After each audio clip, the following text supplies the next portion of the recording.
রেখে গার্লফ্রেন্ড অথবা বয়ফ্রেন্ডের সাথে কথা বললে রোজা ভেঙে যাবে না? রোজা ভেঙে যাবে। অনেকে মনে করে রোজা ভেঙে যায়, কিন্তু আসলে রোজা ভাঙবে না। এর কারণ মুবতিলাতুস সিয়াম, রোজা ভঙ্গের যে সকল কারণ রয়েছে তন্মধ্যে এই কারণটা পাওয়া যায় না। এতেরে দেখছেন, এত ওয়াজ করছে যে কত সুন্দর চেহারা, কত সুন্দর কথার উচ্চারণ, কিন্তু কথাগুলো বললো কি এগুলো কি মাহফিলে বলার মতো কথা?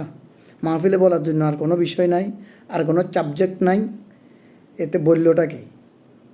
এখন রোজা ভাঙার কারণের মধ্যে যদি এটা না থাকে তো মানুষকে মারার কোনো অনুমতি নাই, কিন্তু রিমোট এটার গলদের ঢুকাই দেন তো নিষিদ্ধ নাই, কোথাও লেখা নাই। তো ওর মুখে দিয়ে গালে দিয়ে রিমোট এটা ঢুকাই দেন চাইতো না, মানে একটা কারবার আর কি। হুজুরদেরকে খাই দিল, এগুলাই শেষ করে দিল।